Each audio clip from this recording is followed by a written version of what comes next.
एक मरीज ने अपने हाथ में पकड़े झरने के पानी को पीने के बाद गिलास में एक काले रंग की वस्तु देखी। उसने उसे जांचा और पाया कि वह किसी अज्ञात जीव का एक लार्वा है। फिर उसने उसे उंगलियों से कुचल दिया और उसे नजरअंदाज कर दिया। लेकिन कुछ समय बाद उसे असामान्यता महसूस हुई जब उसके पेशाब में वही काले लार्वा दिखाई दिए। इसके बाद उसका शरीर धीरे धीरे कमजोरी महसूस करने लगा, चेहरा पीला हो गया, हाथ पैर थकने लगे और कभी कभी नाक से खून भी बहने लगा। यहाँ तक कि बेहोशी की स्थिति भी सामने आई। मार्टिन ने महसूस किया कि उसकी हालत बिगड़ रही है, तो उसने डायरेक्टर की सलाह पर जल चिकित्सा का सहारा लिया। वहाँ उसे एक बड़े लोहे के कंटेनर में रखा गया जिसमें नीले रंग का एक रहस्यमय तरल भरा था।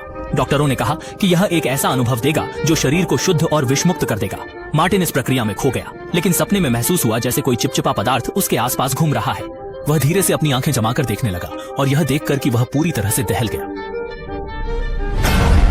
मार्टिन ने पूरी ताकत से खुद को उन अद्भुत मछलियों से बचाने की कोशिश की, लेकिन गलती से उसने अपना ऑक्सीजन मास्क निकाल दिया। उसने बाहर होने के लिए जोर देने और कंटेनर पर प्रहार करने की कोशिश की, लेकिन कोई आवाज नहीं आई। कुछ देर बाद उसका शरीर आराम पड़ने लगा और वह मछलियों के समूह में गिर गया।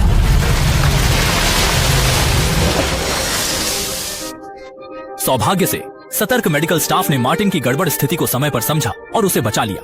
जब उसने बाद में टॉर्च जलाकर कंटेनर के अंदर देखा तो उसे कुछ भी असामान्य नहीं दिखा। डॉक्टर ने बताया कि जो कुछ उसने देखा वह प्रक्रिया के दौरान उपलब्ध होने वाला भ्रम मात्र था। लेकिन मार्टिन इस बात को मानने को तैयार नहीं था, क्योंकि उसने पहले भी इस तरह के दृश्य शौचालय में देखे थे।